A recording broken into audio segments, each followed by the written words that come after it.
하신 말씀은 사도행전 8장 1절로 13절까지는 말씀입니다. 변화를 기대하신 하나님이라고 하는 제목으로 하나님 말씀 내려기로 합니다. 오늘 본문에는 초대교회 성도들이 경험한 세 가지 유형의 슬픔을 살펴볼 수가 있습니다. 첫 번째는 스데반의 죽음이고, 두 번째는 예루살렘 교회에 들어닥친 박해로 말미암아서 사랑하는 교우들이 뿔뿔이 흩어져야만 했던 아픔이었습니다. 그리고 세 번째, 성공적인 사역지를 떠나서 어느 날 갑자기 광야의 길을 걷게 된 고독한 전도자 필립의 모습이라는 것입니다. 그러나 본문은 슬픔에 빠져버린 사람들의 이야기가 아니라는 것이지요. 물론 죽음도 있고 이별도 있고 고독한 슬픔을 이겨내지만, 그러나 승리하고 있었던 신앙인들의 간증이 기록되어 있다는 것입니다. 이 모든 고난 속에서 주의 백성들과 함께 하셨던 하나님의 승리의 기록이다, 이렇게 우리는 말할 수 있는 것입니다.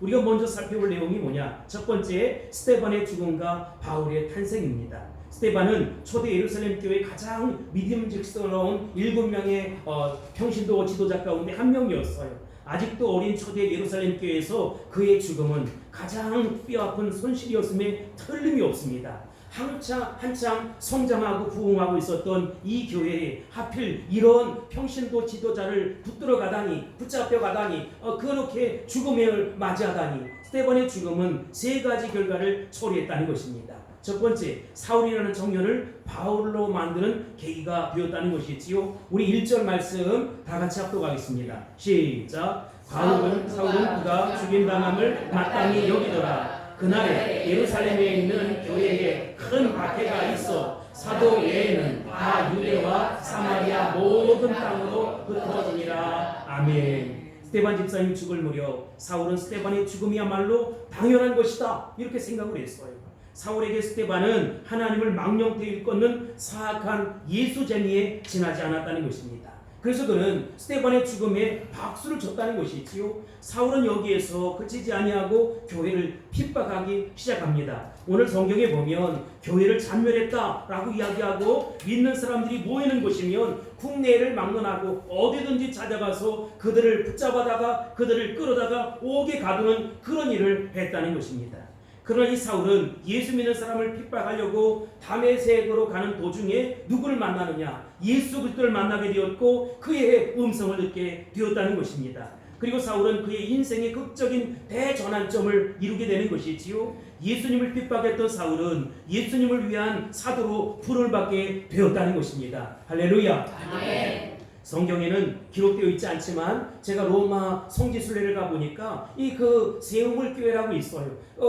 바울이 처단을 받을 때, 순교를 할 때 목이 3번 통통통통 뛰었다, 그림이 나올 터인데, 그래서 그 교회 이름이 세우물 교회. 목이 닿는 곳마다 우물이 팡팡 터지게 되어서 세우물 교회라는 것입니다. 그토록 예수 믿는 사람을 핍박하고 싫어했던 사울이 예수님을 위한 사도로 정으로 극적인 대전환점을 이루는 첫 번째 동기가 뭐냐? 스데반 집사님을 맞이하게 되었다는 것입니다. 사울이 처음으로 만난 예수 믿는 사람이 누구냐? 스데반 집사님이었어요. 그는 스데반의 죽음을 목격했고 스데반을 죽이려고 하는 사람들의 옷을 맡아두었던 사람이었다는 것입니다. 사울이 스데반의 죽음에 의해서 큰 영향과 도전을 받았음에 틀림이 없는 것이지요. 그러니까 스데반의 퇴장은 사울의 등장이었다는 것입니다. 다시 말하면 스데반의 죽음은 바울을 얻게 되는 그 놀라운 계기가 되었다는 것입니다. 특별히 스데반은 죽음 앞에서 초연하고 천사와 방불한 얼굴로 가는 그 모습을 봤어요. 아마 분명히 스데반의 모습을 바라보면서 사울은 그 마지막 죽음의 모습을 큰 인상을 받았던 것 같아요. 또 한 가지는 스데반이 자기를 죽이려고 많은 사람을 위해 하는 그 사람들을 위해서 용서의 기도를 하고 있는 거예요. 아니, 어찌된 일일까? 어찌 이런 일이 일어날 수 있을까? 어쩌면 스데반의 죽음의 모습을 본 순간 그는 성도의 아름다움과 품격, 용서하는 아름다운 모습을 바라보게 되었다는 것입니다. 이 모든 것은 결국 합력해 서원을 이루었고 초대 예루살렘 교회뿐만 아니라 하나님 나라 선교 완성을 이루는데 절대적인 전환점, 계기점, 분기점이 되었다는 것입니다. 우리는 분명히 스데반의 죽음에서 예수님의 모습을 발견하게 되는 것입니다. 이런 스데반의 죽음이 결국 사울을 바울되게 하는 결정적인 계기가 되었다는 것이지요. 한 사람의 죽음이 또 다른 위대한 전도자를 탄생시키는 놀라운 역사가 일어난다는 것입니다. 누군가 죽어야 누군가 사는 것이지요. 누군가 희생을 해야 주님의 몸된 교회가 아름답게 세워지는 것입니다. 누군가 헌신을 해야 가정이 아름답게 세워져가는 것이지요. 누군가 희생을 해야 하나님 나라 선교 완성이 이루어져가는 것입니다. 두 번째로 스데반의 죽음은 핍박을 끌고 왔어요. 스데반의 죽음은 핍박의 기폭제가 된 것이지요. 여기서 우리는 이상한 사실을 발견하게 되는 것입니다. 아니, 순교의 결과가 스데반의 죽음이 더 좋은 쪽으로 나타나는 것이 아니라 나쁜 쪽으로 나왔다는 것입니다.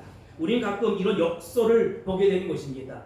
주님을 위해서 수고했는데 결과가 나빠요. 사람들이 욕을 하는 거예요. 수근수근하는 거예요. 주님을 위해서 희생했는데 아무런 대가가 없는 것입니다. 이때 우리는 당황하게 되는 것이지요. 정의를 위해 싸우고 진리를 위해 싸웠는데 결과 비참하고 처참하고 무참한 것입니다. 스데반이 그렇게 순교했는데 그것을 계기로 해서 부흥이 일어나고 성장이 일어나야 되는데 더 심한 박해가 핍박이 왔다는 것입니다. 누구든지 핍박을 좋아하거나 고난을 좋아하는 사람은 없어요. 그러나 구약에서부터 신약에서 쭉 이루어지기까지 하나님의 사람들을 보면 핍박을 통해서 성장했고 핍박을 통해서 하나님 나라가 확장되었다는 것입니다. 고난 없이 신앙이 성장하지 않는다는 것이지요. 핍박 없이 하나님 나라가 확장되는 법이 없다는 것입니다. 이것은 놀라운 하나님의 역설이라는 것입니다. 나의 고난이 찾아왔습니까? 나에게 핍박이 있습니까? 나에게 어려움이 있습니까? 하나님의 축복을 받을 수 있는 서로의 기회라는 것입니다. 하나님의 부흥을 경험할 수 있는 유일한 찬스라는 것입니다. 모세 개인의 삶을 보세요. 그는 광야 40년 동안 살았어요. 40년 동안 미디안 광야의 삶을 살 수밖에 없었다는 것이지요. 위대한 지도자 모세. 그는 40년의 미디안 광야가 없었다면 그런 대의 지도자가 될 수 없었다는 것입니다. 과연 그가 이 광야 40년의 그 어려움이 없었다면 이스라엘 백성들을 이끌고 출애굽을 할 수 있었을까요? 분명히 우리의 신앙은 고난이라고 하는 영양소를 필요로 한다는 것입니다. 고통, 손해, 아픔, 인간적으로 감당할 수 없는 시련들이 우리의 믿음을 찌우고 우리의 신앙을 일어서게 만든다는 것입니다.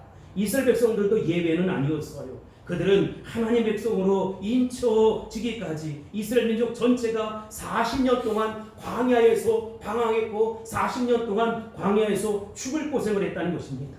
우리 성도들도 마찬가지예요. 고난 없이 신앙은 성장하지 않습니다. 하나님 나라는 핍박을 통해서 확장되고 부흥하고 성장하는 것입니다. 이런 면에서 보면 고난이 깊으면 깊을수록 아픔이 깊으면 깊을수록 축복이 많아지게 되고 은혜가 쏟아지게 된다는 것입니다. 고난과 핍박이 많으면 많을수록 은혜가 더한다. 축복이 다가온다는 사실을 확신하는 이 아침 되기를 주의 이름으로 선포합니다. 아멘. 스데반의 순교가 핍박을 가져왔는데 우리는 핍박을 통해서 또 다른 측면을 바라보게 되는데 세 번째, 스데반의 죽음은 흩어짐을 초래했다는 것이지요. 왜 사람을 모으지 아니하고 흩게 하셨을까? 왜 하나님은 사랑하는 당신의 자녀들을 그렇게 곱게 키우지 아니하시고 폭풍 속으로 밀어놓고 아픔 속으로 던져 넣으시는 것일까?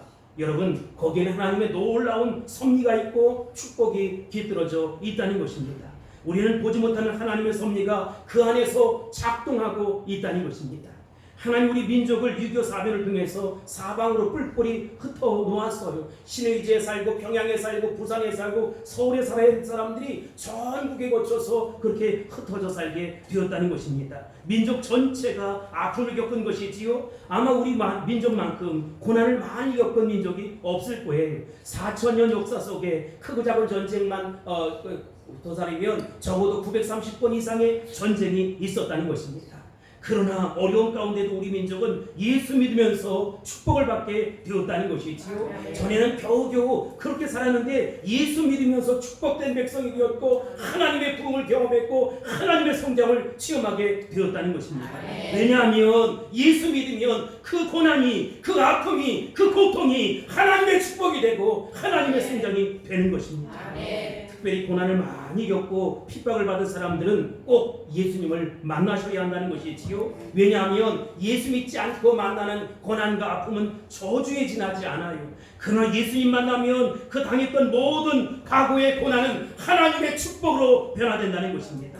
사람은 핍박을 받은 만큼 해를 받은 연수만큼 시편 90편의 기도처럼 주여 나로 하여금 기쁨을 유지하며 살게 하옵소서, 주여 나로 하여금 기쁘게 살게 하여 주옵소서라고 고백할 수 있는 것입니다. 여러분, 핍박과 고난을 두려워하지 말고 내가 예수를 만나느냐, 생명 되신 예수님을 내 안에 영접하느냐, 정말로 성령이 내 안에 오시느냐, 그것을 훨씬 더 중요한 가치로 여길 수 있어야 된다는 것입니다. 스데반의 죽음을 통해서 핍박이 온 것은 단순한 저주가 아니었어요. 핍박과 고난을 통해서 하나님은 더 힘있게, 더 능력있게, 더 권세있게 당신의 교회를 확장시켰고 부흥시켰다는 것입니다. 이것은 미래를 향한 하나님의 도전이었고, 하나님의 축복의 손짓이었고, 하나님 나라의 개척이었고, 하나님 나라의 창조였다는 것입니다. 흩어짐보다 오히려 더 나쁜 것이 있는데 그것은 현실에 안주하는 거예요. 현실을 그저 만족하고 사는 것이지요. 이 정도면 됐지, 우리는 여기가 좋사오니 여기서 그저 살겠습니다, 편안하게 살겠습니다, 아니 돼요. 그렇게 안주하면 안 된다는 것이지요. 하나님 백성들은 하나님 나라 선교 완성을 위해서 헌신하고 충성하고 복종할 수 있어야 된다는 것입니다. 더 놀라운 축복과 미래와 세계가 있다는 사실을 아세요? 그렇다면 그 미래를 향해서, 그 축복을 향해서 내 삶을 드리고 물질을 드리고 정성을 드리고 하나님 나라 선교 완성을 위해서 쓰임받을 수 있어야 된다는 것입니다. 우리가 다음으로 살펴볼 내용이 뭐냐? 흩어짐은 하나님의 놀라운 계획과 축복이었다는 것입니다. 핍박이 왔어요. 스데반 집사님이 순교했어요. 스데반 집사님뿐만 아니라 많은 이들이 순교했어요. 핍박이 왔고 박해가 있기 시작했습니다. 스데반의 죽음으로 인해서 이 초대 예루살렘 교회 성도들은 예루살렘을 포기하고 사랑하는 이들을 떠나고 고향을 등지고 떠나야만 했다는 것입니다. 근데 여러분, 하나님의 목표는 예루살렘이 아니었어요. 예루살렘은 시작에 지나지 않았다는 것입니다. 하나님의 목표는 예루살렘이 아니었다. 무슨 얘기예요? 사도행전 1장 8절 우리 합독하겠습니다. 시작. 오직 성령이 너희에게 임하시면 너희가 권능을 받고 예루살렘과 온 유대와 사마리아와 땅끝까지도 내 증인이 되리라. 아멘. 여러분, 이를 위해서 예수님은 사도행전 1장 4절에서 이렇게 말씀하십니다. 시작. 예루살렘을 떠나지 말고 내게서 들은 바 아버지께서 약속하신 것을 기다리라. 아멘. 제자들은 예수님의 승천하신 이후에 다른 곳으로 가지 아니하고 감람산에서 예루살렘으로 내려왔어요. 예루살렘 한 다락방에 모여서 그들은 기도하기 시작했어요. 기도했을 때 성령 충만함이 임했고 120명 모두가 다 성령에 사로잡히게 되었다는 것입니다.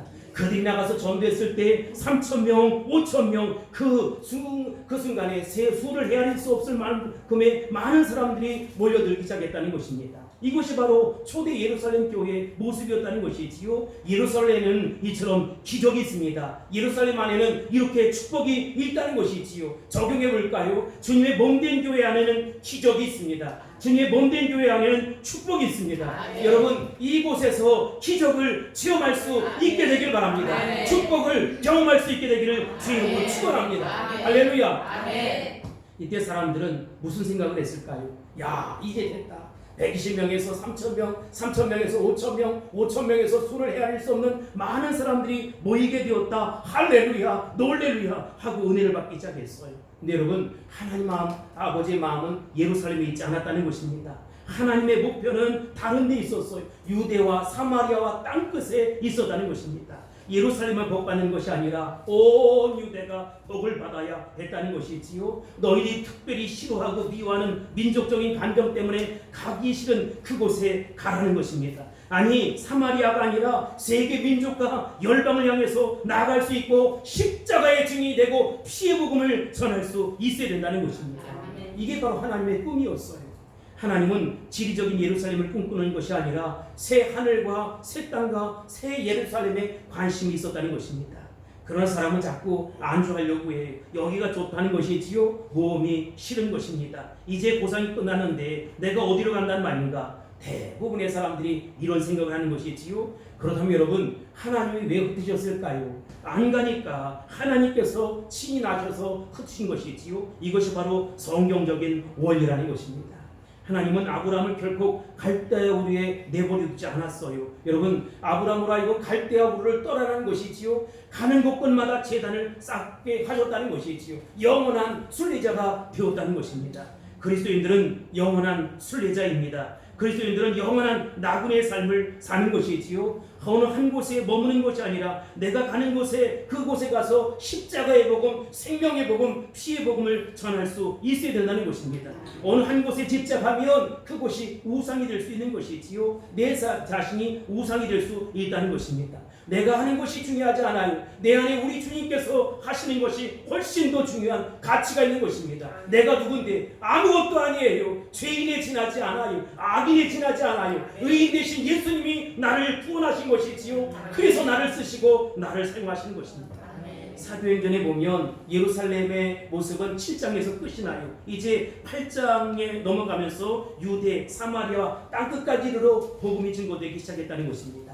다시 1절 말씀 보겠습니다. 시작. 사울은 그가 죽임당함을 마땅히 여기더라. 그날에 예루살렘에 있는 교회에 큰 박해가 있어 사도 외에는 다 유대와 사마리아 모든 땅으로 흩어지니라. 아멘. 핍박과 흩어짐은 최악의 상태였어요. 그러나 하나님은 언제나 최악에서 최선의 것을 드러내시고 나타내신다는 것입니다.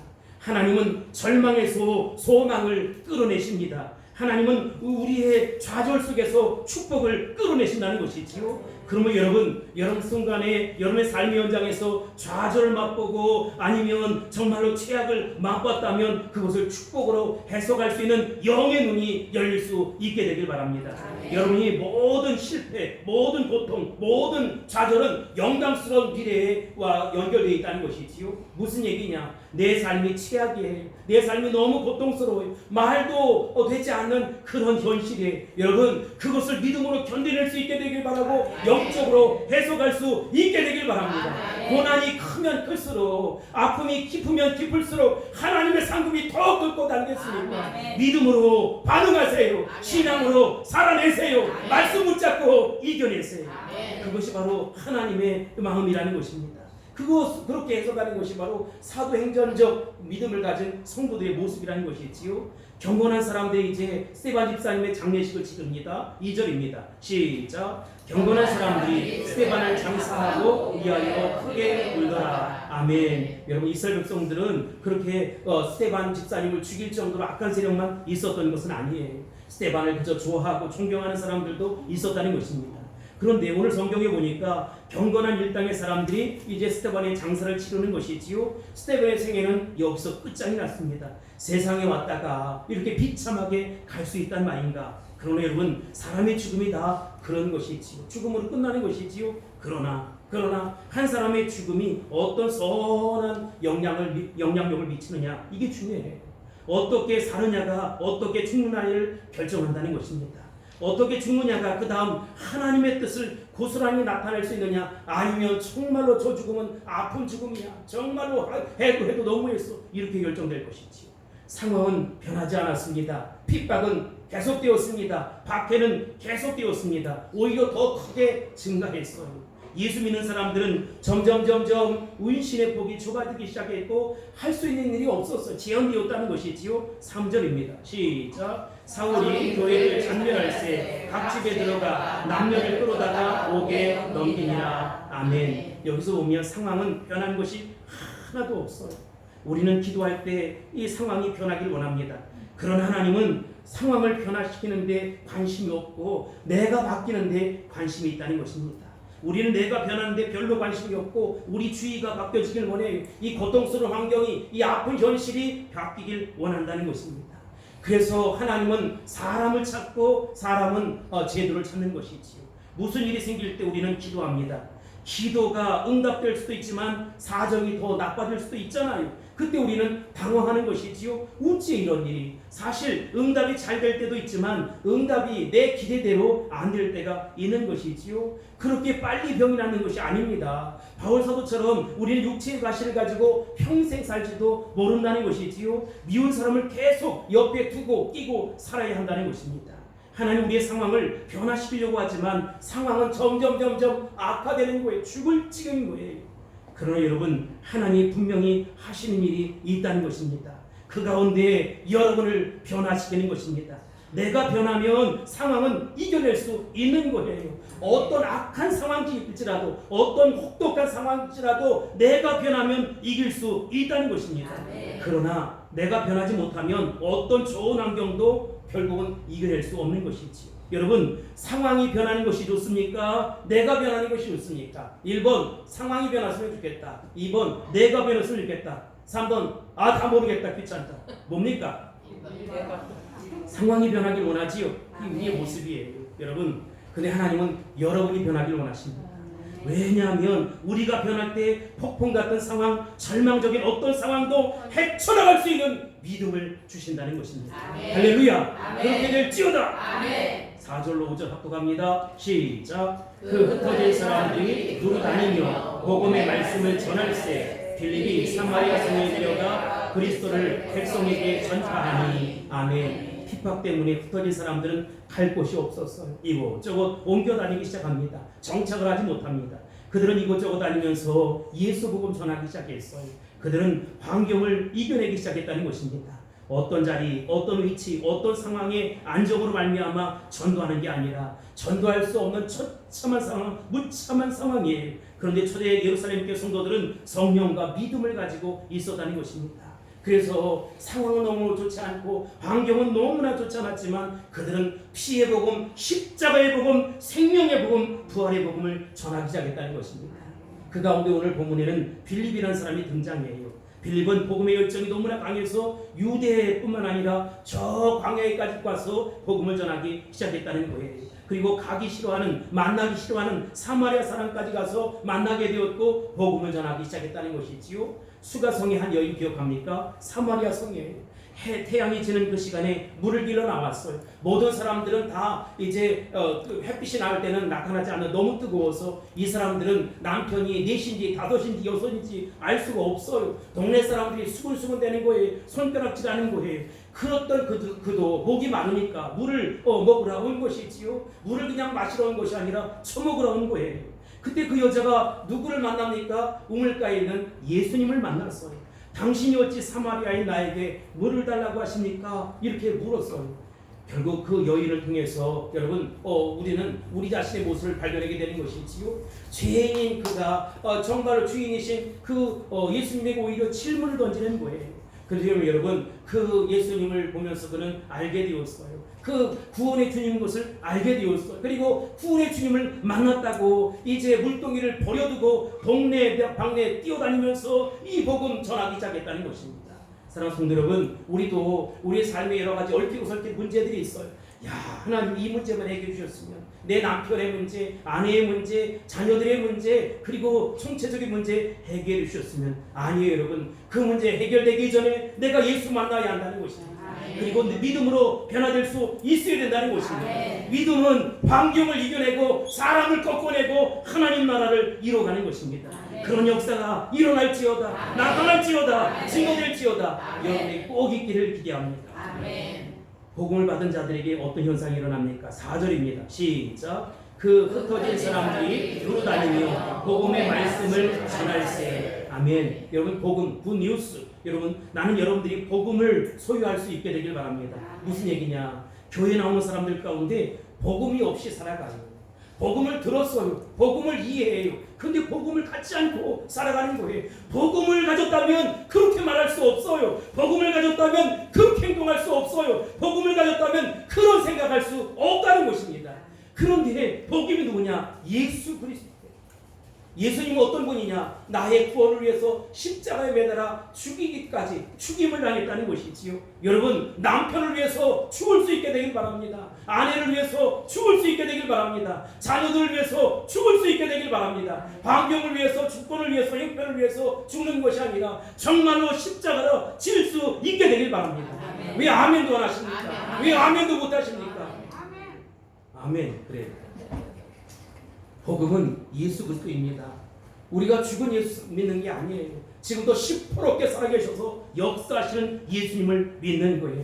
이 복음 가졌다면 그렇게 침묵할 수 없어요. 복음의 능력이 뭡니까? 오직 성령이 너희에게 임하시며 너희가 권능을 받고, 이 권능이 다이나마이트라고 하는 단어와 연결된 거예요. 무슨 얘기냐? 이 복음을 가지면 여러분, 다이나마이트가 뻥 터져서 건물도 박살을 내고 돌도 부시는 것처럼 내 삶 속에 얽히고 설킨 문제도 다 깨뜨리고 말 거예요. 복음의 능력이 그런 것입니다.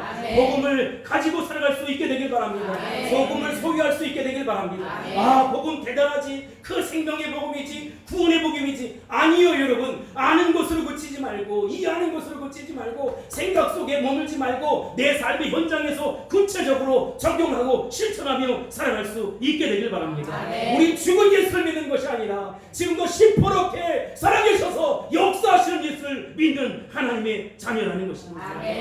그 복음을 빌립이 전하기 시작했어요. 설교가 무엇입니까? 이 십자가의 복음을 선포하는 거예요. 좋은 얘기하는 게 아니에요. 제가 이 자리에 앉아서서 윤리와 도덕, 교양을 선포하는 것이 아니라는 것이지요. 설교는 예수 그리스도를 전하는 것입니다. 예수 그리스도로 말미암아서 내가 달라져야 하는 것입니다. 예수 그리스도로 말미암는 삶을 살 수 있어야 하는 것입니다.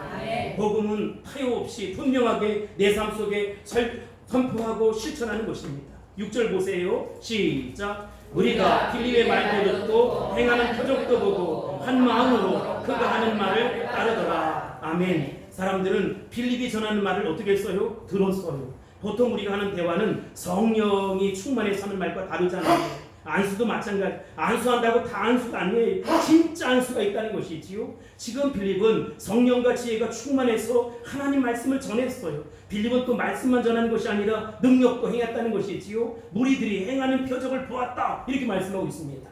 기적이 있다는 것입니다. 얼마나 놀랍습니까? 생명의 복음, 뜨거운 복음, 살아 역사하는 복음이 있었던 것이지요. 사람들이 이렇게 말씀을 듣고 기적을 보았을 때 다음과 같은 현상이 나타나기 시작했습니다. 7절입니다. 시작. 많은 사람들이 그 사람에게 붙었던 더러운 귀신들이 크게 소리를 지르며 나가고 또 많은 중풍병자와 못 걷던 사람이 나오니. 아멘. 여러분, 복음의 말씀을 들으면 무슨 일이 생깁니까? 복음의 말씀을 들으면 감동이 일어나고 감화를 받는 것이지. 물론 명사들의 좋은 강의를 들어도 감정적인 일체감을 갖게 되고, 아, 나도 그렇게 살아가야지 깨달음을 얻게 된다는 것입니다. 그러나 그것은 명강의는 될 수 있어도 복음은 아니라는 것입니다. 진짜 복음을 들으면 무슨 일이 생깁니까? 오늘 본문에 보면 귀신이 나간다는 것이죠. 정말 그것이 복음인지 여부를 결정하는 유일한 기준이 바로 귀신이 나가는 것입니다. 하나님 복음을 들으면 지적인 동의, 합리적인 동의, 감정적인 변화가 아니라 심령의 변화, 행동의 변화가 일어난다는 것입니다. 필립의 전도를 듣고 많은 사람들에게 붙었던 더러운 귀신들이 나갔어. 한 길로 왔다 7길로 물러갈지어다, 따라갈지어다, 끊어질지어다, 끊어질지어다. 여러분, 귀신 듣는다는 게 뭡니까? 귀신 들린 사람은 귀신 이야기하면 싫어해요.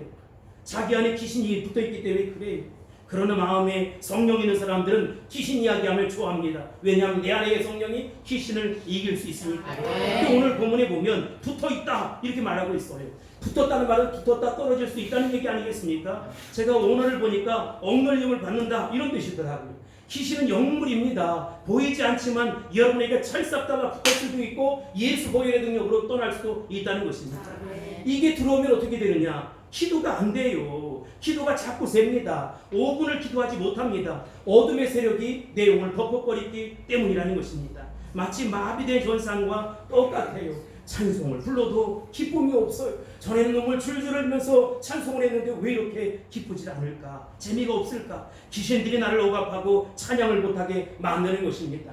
그 설교를 들으면 자꾸 졸게 되는 것이지요. 머리가 아파요. 괜히 교회에 왔는데 답답하고 괜히 미운 사람이 생기고 또 그 사람 때문에 미워 죽겠어요. 기도해도 그 사람만 떠오르는 것이지요. 나도 모르게 자꾸 버럭버럭 화가 나는 것입니다. 왜 그래요? 내가 억압을 당해서 그런 것이지요. 그러나 복음이 들어오면 어떻습니까? 순식간에 자기도 모르는 사이에 쇠사슬이 철커덕 쇠사슬이 끊어지기 시작한다는 것입니다. 여러분, 여러분들이 설교자가 되면 알 거예요. 처음에 교회에 올 때 꿀꿀한 모습으로 와요. 우중충한 모습으로 와요. 그런데 말씀을 들으며 예배하는 가운데 얼굴이 펴지게 돼요. 어두웠던 것들이 떠나가게 되고 기쁨이 방긋방긋 환해지는 역사가 있다는 것입니다. 설교 시간에 복음을 듣고 마귀들이 떠난 것이지요. 귀신이 떠난 것이지요. 이와 같은 역사가 일어날지어다. 떠나갈지어다. 귀신이란 무엇입니까? 귀신은 본질이 더러운 거예요. 인간은 거룩한 사람 하나 없어요. 멋있게 저처럼 정장을 하고 여기 서 있어도 다 인간은 더러워요. 다 땅의 냄새가 나요. 더러운 생각들을 많이 해요. 굉장히 거룩하고 고상한 말을 골라 하지만 그 인간이 그렇지 않아요. 인간 속에는 더럽음이 있고 야심이 있고 욕심이 있고 정욕이 있고 자존심이 있고 이기주의가 있고 경쟁심이 있고 시기가 있고 질투가 있는 것입니다. 인간의 지성과 이성과 인격이 사람을 깨끗이 하지 못한다.